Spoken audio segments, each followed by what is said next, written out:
Jack একটি র্যাক্স গন্ধ শুকে এবং কিছুক্ষণের মধ্যেই তাদের দলটিকে খুঁজে বের করে, কিন্তু সেখানে অন্য কিছু দুষ্টু ডাইনোসরও ছিল। তাই টি র্যাক্স জর্জিকে তাদের মনোযোগ অন্যদিকে ঘোরানোর জন্য বলে। এরপর জর্জি সেখানে গিয়ে দাঁড়ায় এবং ভয়ে কাঁপতে শুরু করে। তারপর সে কিছুটা সাহস সঞ্চয় করে গর্জন করার চেষ্টা করে, কিন্তু তার আওয়াজ একটি ছোট কুকুরের বাচ্চার মতো বের হয়।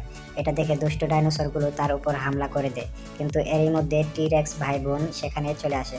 জর্জি ভয়ে একটি পাথরের পেছনে লুকিয়ে পড়ে, কিন্তু যখন দুষ্ট ডাইনোসরগুলো টি র্যাক্সটিকে মাটিতে ফেলে দেয় তখন জর্জি এতটাই সাহস পায় যে সে ওই দুষ্ট ডাইনোসরগুলোর সাথে গিয়ে লড়াই শুরু এবং তাদের সেখান থেকে তাড়িয়ে দেয়। তারপর টি র্যাক্স তার দলকে নিয়ে আবার ফিরে আসে। এখন তারা যখন রাতে খাবার খাচ্ছিল তখন একটি টি র্যাক্স জর্জিকে বলে এখানে বেঁচে থাকার জন্য দুর্বলদেরও শক্তিশালী হতে হয়।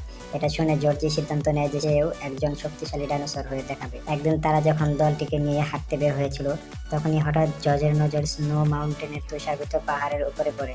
সে যদি ওই নদী ধরে যায় তবে সরাসরি নিজের বাড়ি পৌঁছে যাবে। তাই জর্জি টি র্যাক্স ভাই বোনকে বিদায় জানিয়ে সেদিকে রওনা দেয়।